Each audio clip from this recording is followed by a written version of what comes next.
Hey there, my name is Rose.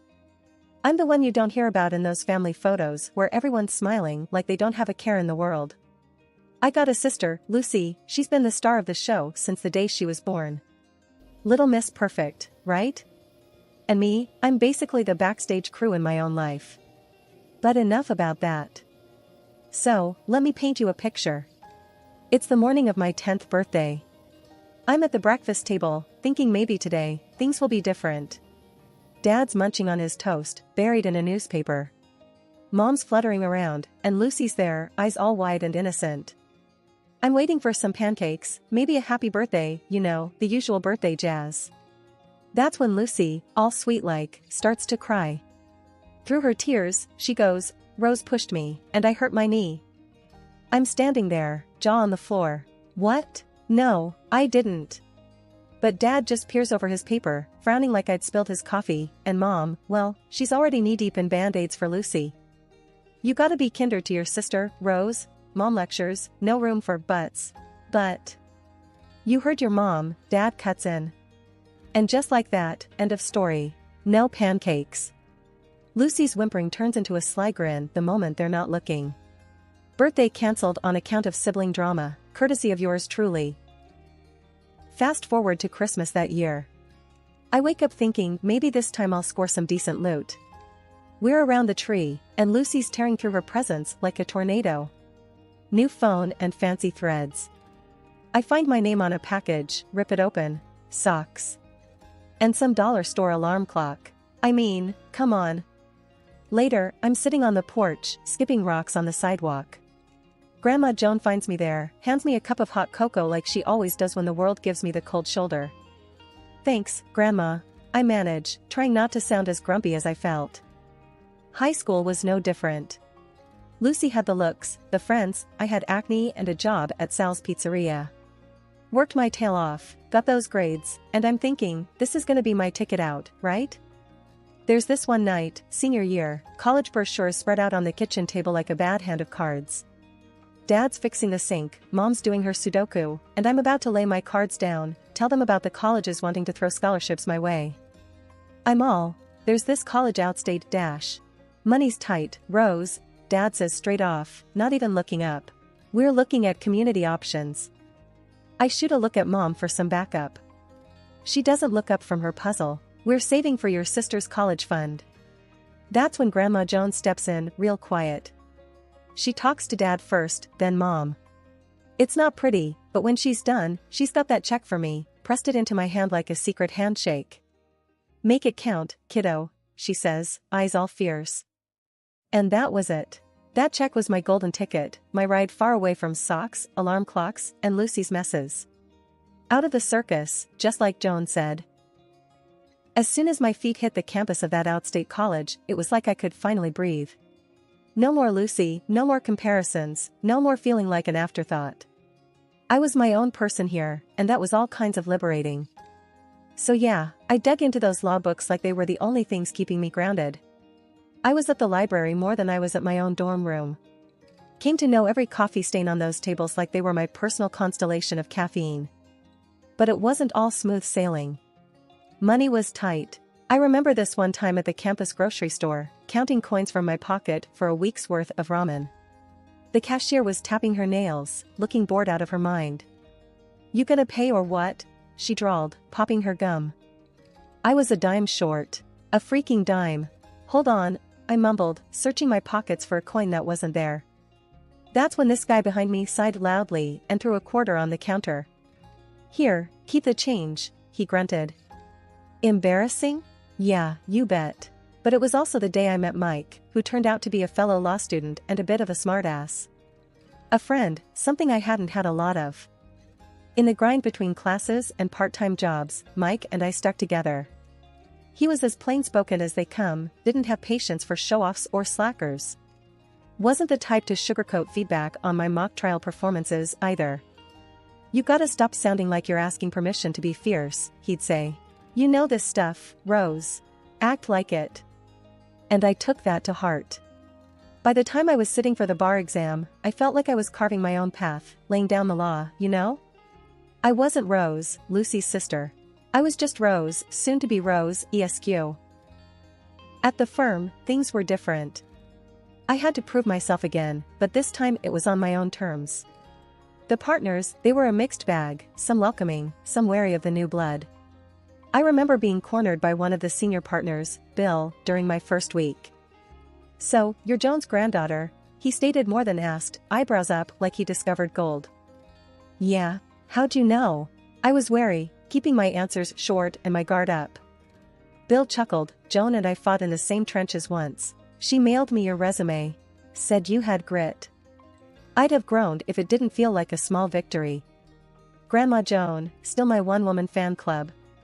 In that firm, I made it known I wasn't there to ride anyone's coattails. I worked cases like they were puzzles only I could solve. In the courtroom, it was another world. I wasn't the kid sister or the overlooked daughter. I was fierce. Mike's words came back to me, about not asking for permission.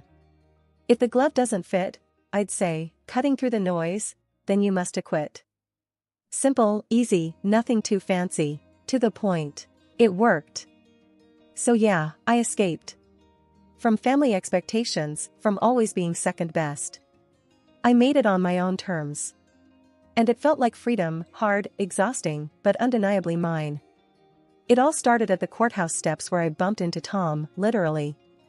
Papers and apologies flying everywhere. He was there to support his buddy. I was on my first case. We laughed it off, grabbed coffee, and it turned out we could talk for hours. He was a contractor, not bothered by my legal jargon, just easygoing and genuine. Before I knew it, we were inseparable. When we decided to get married, the plan was no fuss, just us and the people we loved, sharing a good time. That plan didn't stand a chance once my family entered the picture. "It's nice," Mom would say, dabbing the corner of her eye, but her tone adding a silent "but." Dad just patted my shoulder, a silent solidarity that didn't quite warm me. And Lucy? She had to make an entrance, even if it wasn't her day. She arrived in a dress so flashy you'd think she was the one getting married. But I bit my tongue. It was my wedding day, and I wasn't gonna let her rain on my parade. At least that was the plan. Tom, he was a champ about it. Meeting my sister, he just gave me that look. Wow, she doesn't hold back, does she? I wanted to bury my head in my bouquet. You have no idea. The guests started piling in, and for a moment, it looked like it might actually be a good day. That's when Lucy decided she wasn't getting enough attention. "You're just going to ignore me? On your wedding day?" She was almost shrieking, eyes darting around hoping someone would sympathize with her. I took a deep breath, counted to 5 in my head. I was done being the peacemaker. "Lucy, not today. Please." She huffed, tossing her hair. "Whatever. I give it a year anyway." Mom shot me a warning glance, like it was my job to fix it. As usual. But something in me snapped. This was my day. Mine and Tom's. I wasn't going to let Lucy or anyone else mess with that. "Get out," I repeated, and my voice didn't even shake. Lucy looked at me with wide eyes, kind of like she did when we were kids and I'd finally stand up to her nonsense. "What did you just say?" "I'm done with your drama. This is my wedding, and you're not gonna spoil it." She sputtered, red in the face now. "But I'm family." "So? Family doesn't pull this kind of crap, Lucy. Not today. Not at my wedding." Mom tried to intervene. "Rose, don't do this, she's just..." I cut her off. "No, Mom. Enough is enough." Lucy's face was a storm cloud, and she looked ready to argue. But this time she didn't. Maybe it was the way I stood, maybe it was Tom's hand in mine, or maybe it was the crowd of guests watching the drama unfold. For once, Lucy didn't have a comeback. She just turned and strutted out, heels clicking against the pavement like a judge banging a gavel. The rest of the day went by in a blur. I said I do, we kissed, and I've never felt so much like I was exactly where I was supposed to be. Not Lucy's shadow, not my parents' second choice, but Rose. Just Rose. And that was more than enough. Okay, so get this, a month in, post-wedding drama, and Lucy pulls a Houdini. Total ghost town where she used to be, right? Scoots out of town leaving behind nothing but a crummy note. And guess who's the villain in her sob story? Yup, yours truly. Turns out her exit strategy includes playing the blame game, and I'm it. Her note? Classic Lucy, painting her runaway act with a bunch of bull about how I've done her wrong. Like she's the fragile flower and I'm the big bad wolf. At the next family dinner, the air's so thick with tension you could cut it with a knife. Mom's at the head of the table, flinging accusatory glances my way like she's dealing cards at a high-stakes poker game. Rose, how could you let it come to this? She starts, and I can feel the showdown brewing. Dunno, Mom. Maybe 'cause I ain't the warden in Lucy's personal prison, I shoot back. I'm not in the mood for a guilt trip, that's for sure. Dad chimes in, voice laced with that don't rock the boat tone. Your sister thinks you never gave her a break. That's serious. Are you kidding me? I can feel my temper flaring, words hot on my tongue. After everything, you're gonna take her side? Based on what, a damn piece of paper? That's when Granny, sweet Granny who always had my back, pipes up with a voice like thunder. Rose. Your sister's out there alone, scared, and it's your doing. You too, Granny? I couldn't believe my ears. Since when do you buy this load of crap? Her eyes got all misty. Your ways pushed her to it, Rose. You're not innocent. That was a gut punch. I've been looking out for her since diapers, and this is the thanks I get? The old lady was on a roll though. No excuses, girl. You've got a heart, use it. The whole clash was absurd. There we were, a family tearing into each other over Lucy's concocted tale. Even Granny, who'd never once doubted me, was singing a different tune, and boy, did it sting. I stormed out of there, the room thick with unsaid things. Granny's betrayal cut deep, but what cut deeper was knowing I'd stood up for myself. I was done being anybody's villain, especially not in Lucy's crafty escape act. If they wanted to believe her over me, that was on them. Tom's been acting off, real off. All those late nights at the office, trips out of town every other week, big projects he can't talk about. Yeah, right. Man's as subtle as a brick through a window. And then, like fate's trying to tell me something, I catch a glimpse of something red peeking out from his jacket pocket while I'm on laundry duty. A receipt for some fancy women's shop. No way was that for me. I didn't confront him. What's the point when you know you'll get nothing but half-truths topped with lies? I decided I'd do it the smart way, let someone else do the digging. Yeah, I called up a private eye, got him tasked on tailing Tom, seeing what really goes down when he's working overtime. Jimmy's the name of the PI, seems like he's been in the game long enough to see everything twice. Just want the straight shot, I told him, no chasing ghosts. He gave me a nod that said as clear as day, I got this. So I wait. Days feel like weeks when you're waiting for a bomb to drop. I keep things normal at home, or make a damn good show of it. Every time Tom tells me he's got to work late again, I nod, smile, and say something like, don't work too hard, babe. One night, he's at it again. Gotta finish up some things at the office, you know how it is. I shrug, playing it cool on the outside, but inside, my mind's racing. Sure, Tom. Don't forget to eat something. Wouldn't want you wasting away. He gives me a peck on the cheek and he's out the door, and I'm left feeling like I'm on some warped episode of a TV show where the wife's the last to know. I try focusing on a book, some cooking show, but who am I kidding? My head's not in it. Instead, I'm thinking about that receipt. That damn piece of paper that feels like it's burning a hole through the fabric of our little suburban life. Finally, I get a text. Not from Tom, but from Jimmy. My stomach drops when I see his name flash up on my phone. I don't open it. Not yet. Can't bring myself to. Whatever's in that message, it's gonna turn my world upside down. Instead, I pour myself a glass of wine, let the cool liquid settle my nerves. They say ignorance is bliss, but I pass that exit miles back. I have to look. I pick up the phone, thumb hovering over the screen, and then, I press. But Jimmy's text isn't the full picture. It's just to say he's on the case, got some leads. We'll know more soon, he writes. That's it, then. No turning back now. Tom's little secrets are on borrowed time, and when the truth comes out, I'll be ready. There's something liberating about it, knowing that I'm no longer in the dark, playing the doting wife, smiling while something rotten's eating away at my marriage. Grandma Joan and I hadn't been seeing eye to eye recently, but the envelope stuffed with the PI's evidence was burning a hole in my bag and my conscience. Deep down, I knew she was the only one who could give me the straight talk I needed without sugarcoating the jagged pill I was about to swallow. I knocked on the door, and it swung open, revealing Grandma Joan with her arms folded, looking as staunch as ever. "Took you long enough," she said, without a hello. I let out a breath that I had been holding in longer than I realized. "Yeah, well, I'm here now." We sat down at the kitchen table, the same one we'd shared more Sunday dinners at than I could count. But today, it wasn't a warm roast that lay between us, but a file filled with photos and texts. "I've got something to say," I started, but she cut me off with a sharp wave of her hand. "Save it," she said. "I can guess why you're here, and I don't need an apology." I narrowed my eyes, ready for a quarrel, but her face softened. "What's done is done. Let's just hear what you've got." So, I spilled it, all of it.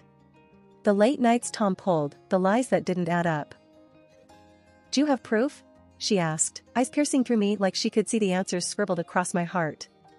"It's all here," I said, tapping the envelope. She reached out and I handed it over, but she didn't open it. Instead, she looked me straight in the eyes. "You know this doesn't change anything between us, right? Family is family." That's when it hit me. Whatever had come between us, whatever words we'd exchanged that we couldn't take back, none of it mattered now. Not with this storm on the horizon. "You're right," I answered. "It doesn't change a thing. I still need you, Grandma." "Good," she grinned, but there was a seriousness in her eyes that wasn't usually there. "Because I need you too. And let me tell you, whatever's in that envelope," she tapped it and slid it back towards me, "it doesn't define who you are or what you're worth." We sat there for a while, not saying much, just being together. It felt like the air had cleared. The storm clouds were still there, but now, I wasn't going to weather them alone. Later, when I went to leave, Grandma Joan gave me a tight squeeze. "You call me, you hear? Day or night. We'll figure this out." I pulled back and looked at her. "I will. And thanks, Grandma, for everything." As I walked away, the envelope heavy in my bag, I felt lighter somehow. My steps were more certain, my spine straighter. Whatever Tom was up to, whatever the PI had uncovered, I was ready to face it. With my grandma at my back, I felt like I could face just about anything. A month had whipped by and there we were, gathered in the stiff parlor of Grandma's house, me, Mom, Dad, and my husband, Tom. An odd quiet hung in the air as the lawyer got ready to dish out the details of the will. Just the family scene you'd expect, except for the empty spot where Grandma used to be. And then, like out of some crappy soap opera, in prances my sister, Lucy, all dolled up and smirking like she's just won the jackpot on a scratch card. Mom and Dad, tears in their eyes, fuss over her like she's just returned from war, not the two-bit runaway act she'd pulled. I stayed put, my hands clenched into fists under the table. I wasn't about to give her my piece yet. She swans up to Tom, bold as brass, and plants one on him. "My Tom." As if that wasn't gag-worthy enough, she starts spouting off this garbage about how she'd cooked up this whole mess. I made it all happen that Grandma would bequeath her property to me, not to the villainous Rose. Lucy gloats, thumbing at Grandma's portrait with a grin that made my blood boil. And I also took her husband away from Rose. Mom's sobbing, Dad's face is ghost white, and there's Tom, cheek to cheek with the snake, both of them looking like they've got the secret to the universe. "We have the last laugh," he says, voice slippery with that grin plastered all over his face.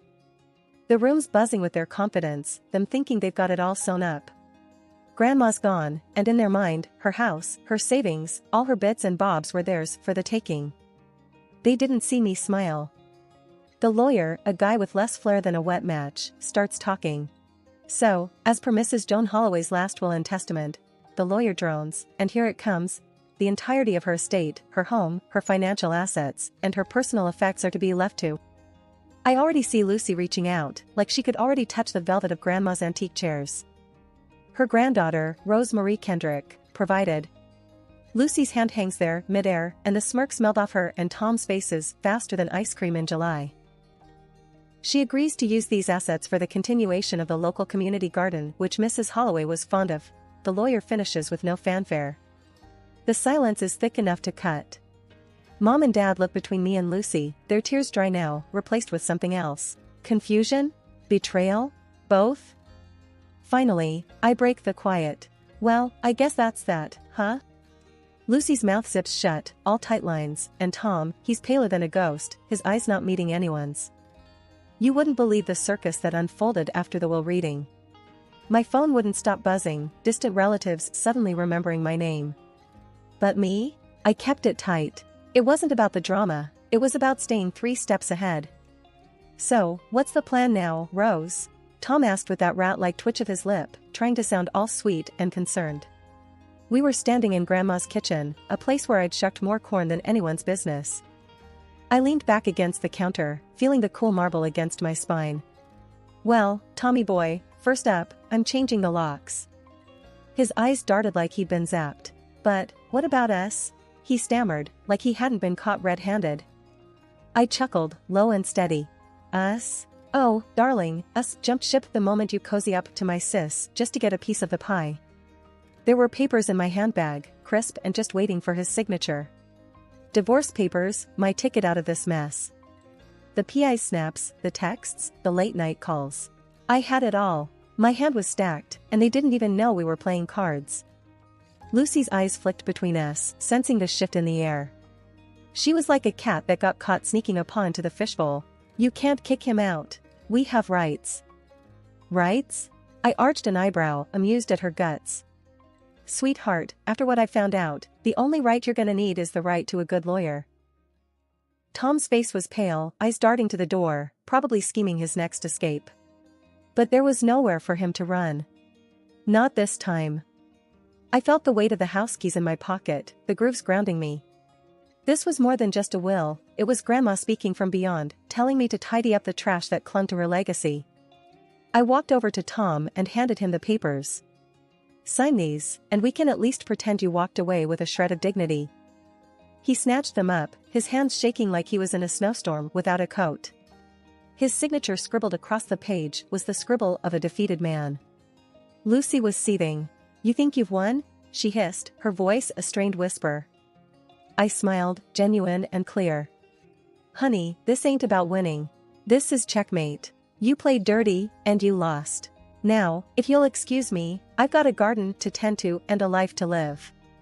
With that, I left them there, in the dust of their greed, in the kitchen filled with memories of sugar cookies and laughter, a kitchen that would soon echo with new stories.